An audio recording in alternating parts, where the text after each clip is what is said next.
Hello दोस्तों, आप सभी का हमारे YouTube चैनल पर स्वागत है। आई होप आप सभी ठीक होंगे। हम आज फिर आपके लिए लेकर आए हैं एक नई कहानी और उम्मीद है कहानी सुनने से पहले आपने हमारा चैनल सब्सक्राइब कर दिया होगा। और अगर सब्सक्राइब नहीं किया तो कहानी शुरू होने से पहले कृपया हमारे चैनल को जरूर सब्सक्राइब करें। चलिए आज की कहानी शुरू करते हैं। आज की कहानी बहुत ही ज्यादा रोमांचक और डरावनी होने वाली है, तो कृपया कहानी को बिल्कुल ध्यान से और लास्ट तक जरूर सुने। यह कहानी राजस्थान के एक कोटा शहर की भूतिया हवेली के बारे में है। तो चलिए कहानी शुरू करते हैं। यह हवेली राजा महाराजाओं के समय बनाई हुई थी, लेकिन पिछले 18 सालों से इस हवेली में आज तक कोई भी नहीं जा पा रहा था। इच्छा होने पर भी वह इस हवेली में कभी नहीं रह पा रहा था, क्योंकि लोगों का कहना था कि इस हवेली में भूत प्रेतों का साया है।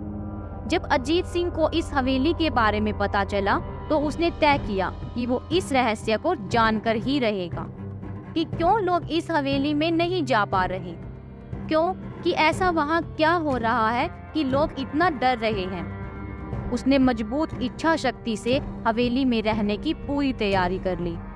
जब उसने हवेली के अंदर जाने के लिए अपने पैर आगे बढ़ाए तो दरवाजे पर ही एक अनजान व्यक्ति ने उसे रोक लिया और नजदीक जाके बोले कि कौन हो आप और किधर जा रहे हो। अजीत सिंह ने जवाब देने के बजाय उसके सामने ही सवाल किया, जी आप कौन? तो वह व्यक्ति कहता है, मेरा नाम अर्जुन है और मैं यहीं पास में रहता हूँ। अजीत सिंह ने कहा, ओ अच्छा, मैंने सुना है कि यह भूतिया हवेली है और यहाँ कोई भी नहीं आ जाता, इसीलिए मैं इस हवेली में एक दिन रुकना चाहता हूँ और मैंने फैसला लिया है कि मैं इस हवेली में एक रात जरूर निकालूंगा। अर्जुन सिंह ने कहा, जी हाँ, आपने सही सुना और आप भी अंदर मत जाइए। मेरी मानो तो आप यहीं से वापस लौट जाइए, यहाँ बहुत ही खतरा है। लेकिन यह सुनकर अजीत सिंह और ज्यादा खुश हो गया, जैसे उसकी कोई लॉटरी ही लग गई हो। अर्जुन ने उसकी खुशी को देखकर बोला, आप इतने खुश क्यों हो रहे हो? आपको तो भूत का नाम सुनकर ही डर जाना चाहिए। शायद आपको पता नहीं होगा, मैं भूत प्रेत में काफी दिलचस्पी रखता हूँ। अगर इस हवेली में भूत है तो मैं अंदर जरूर जाऊंगा और इस सच्चाई के बारे में सब कुछ पता लगाऊंगा। इतना कहकर अजीत सिंह उस हवेली में चला गया। अंदर जाकर अजीत ने अपने बैग को साइड में रखा और हवेली के चारों ओर देखने लगा। सारे रूम चेक कर लिए और बाद में वह ड्राइंग रूम में आकर सोफे पर बैठ गया। उसने वहां बैठकर दारू के 2-4 पैग भी पिए। वहीं अचानक उस रूम में लाइट का एक बल्ब चालू बंद होने लगा, लेकिन अजीत ने इस पर कोई ध्यान नहीं दिया। थोड़ी देर बाद जब दूसरा बल्ब चालू बंद होने लगा, फिर तो हवेली की सारी लाइटें ही ऐसे जलने लगी। कभी वह चल रही थी तो कभी बंद हो रही थी।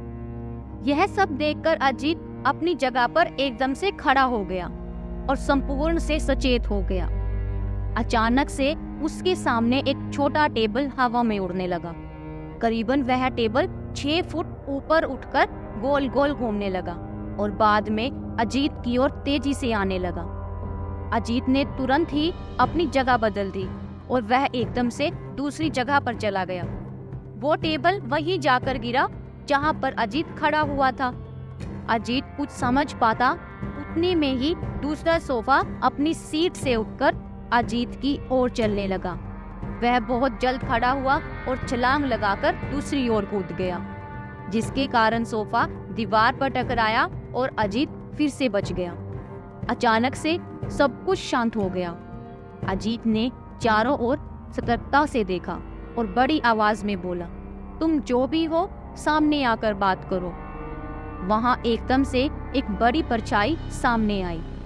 अजीत ने उस परछाई को देखकर बोला कि तुम कौन हो और मुझे क्यों मारना चाहती हो? तब परछाई उससे कहती है, तुम्हारी भूल के कारण। तो अजीत परछाई से पूछता है कि मेरी ऐसी कौन सी भूल और मैंने कौन सी भूल की है? परछाई कहती है, इस हवेली में आने की भूल। मैं किसी को भी इस हवेली में खुश नहीं देख सकती। अजीत ने पूछा, लेकिन क्यों?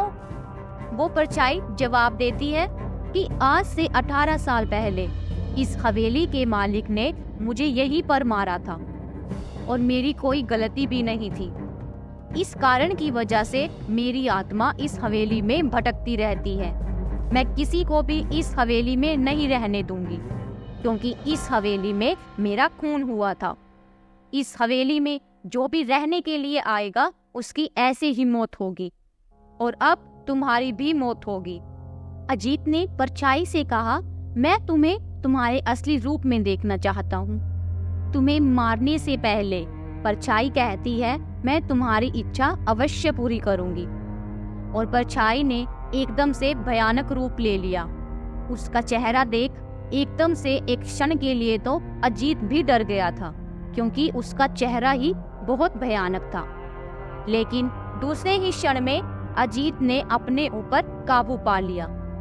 बाद में अजीत ने अपनी जेब से एक सफेद पाउडर निकाला और भूत के ऊपर फेंक दिया।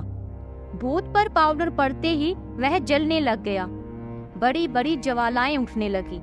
वह बहुत जोर जोर से चिल्लाने लगा और बाद में वह पूरी तरह से जलकर राख हो गया।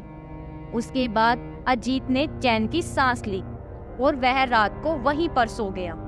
दूसरे दिन जब सुबह अजीत हवेली से बाहर निकलता है तो उसे देखकर अर्जुन आश्चर्य हो जाता है। अर्जुन ने अजीत से पूछा कि तुम जिंदा कैसे हो? यहाँ से एक बार जो अंदर गया है वह कभी भी जिंदा वापस नहीं आया, और तुम कैसे बच गए? जब अजीत ने अर्जुन को कल रात की घटना घटी के बारे में बताया और बोला, यह सब अब कुछ नहीं रहा, यह हवेली अब भूतिया हवेली नहीं रही, इस पर अब कोई भी बुरा साया नहीं है। मैंने इस हवेली को बुरे साए से मुक्त कर दिया है। दोस्तों, आपको यह कहानी कैसी लगी? हमें कमेंट सेक्शन में कमेंट करके जरूर बताएं, और ऐसी ही नई नई रोमांचक कहानियां सुनने के लिए हमारे चैनल को जरूर सब्सक्राइब करें।